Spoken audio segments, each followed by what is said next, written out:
Dewi Gandari yang dari tadi diam, kini angkat bicara dengan suara halus namun tajam. Jika benar Arya Gandamana berbuat seperti itu, maka itu penghinaan bagi wibawa Hastina, bagi keluarga Gandara, dan bagi tuanku suamiku sendiri. Kata-kata sang permaisuri seperti menambah bara dalam hati Dretarastra. Ia duduk terpaku, lalu perlahan mengangkat tangannya. Jika demikian, biarlah para Pandawa dan Kurawa berangkat ke Pancala. Tangkap Prabu Drupada dan Arya Gandamana hidup-hidup. Siapa yang berhasil, dialah yang akan kuangkat sebagai pangeran mahkota Hastina. Balairung terdiam membeku. Bisma menunduk pasrah. Yamawidura menggenggam tangan, menahan amarah dan duka. Mereka tahu keputusan itu bukan lagi hasil kebijaksanaan Hastina, melainkan racun yang merayap dari lidah Sangkuni, dibungkus restu Gandari, dan disahkan oleh Dretarastra yang kehilangan arah. Hari itu sejarah berubah arah, dan dari sinilah dendam lama Trona terhadap Drupada mulai melibatkan Pandawa dan Kurawa, benih perang besar yang telah meledak di Kurukshetra. Balairung istana Hastina pagi itu dipenuhi cahaya surya yang menembus tirai-tirai sutra. Udara terasa tegang seolah seluruh dinding marmer ikut menyimak perintah besar yang hendak diumumkan sang adipati.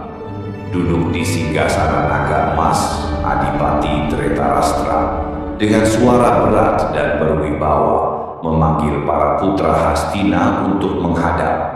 Suasana menjadi hening ketika para Pandawa dan para Kurawa melangkah masuk mengenakan busana kebesaran perang.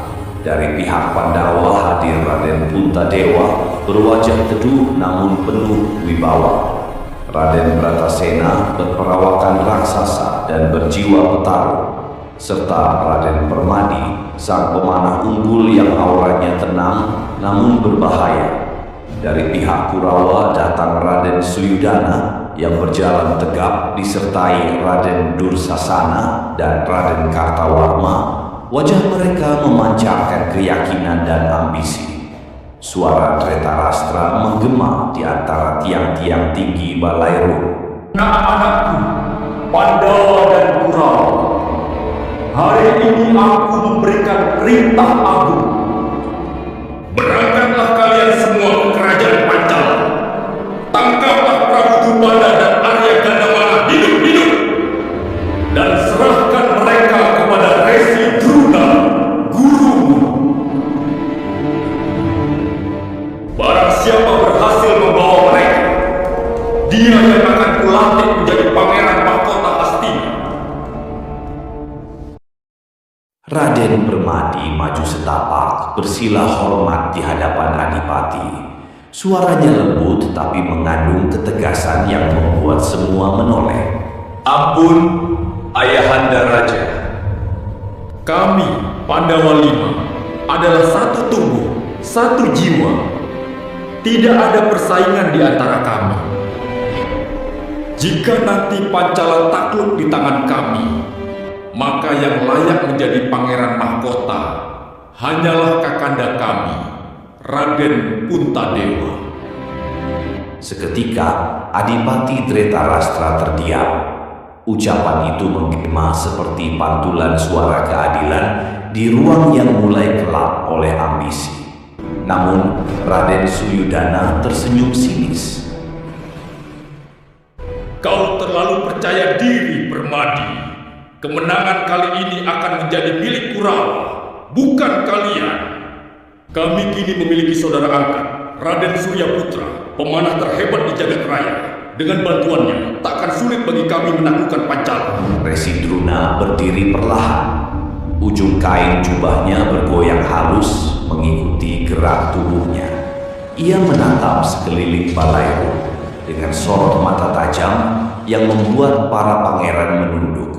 Suaranya berat namun terkendali.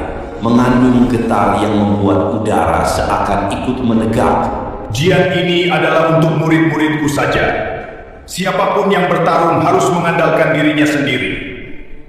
Bila Kurawa menang karena bantuan Raden Suryaputra, kemenangan itu tidak sah. Raden Suyudana menatap guru agung itu dengan wajah marah.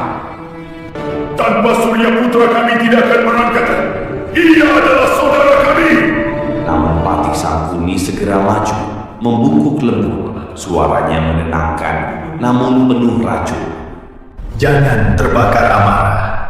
Ini adalah kesempatanmu menunjukkan keberanianmu sendiri. Biarlah seluruh dunia tahu bahwa putra Hastina mampu berperang. Tanpa bantuan siapapun, dan buatlah Adipati bangga. Raden Suyudana terdiam. Kata-kata sang paman menembus egonya. Akhirnya ia menunduk. Baiklah paman, aku akan berangkat dengan kekuatanku sendiri. Adipati Dretarastra mengaku puas. Maka diputuskanlah Resi Druna menjadi panglima pasukan, memimpin para Pandawa dan Kurawa dalam misi menaklukkan Pancala.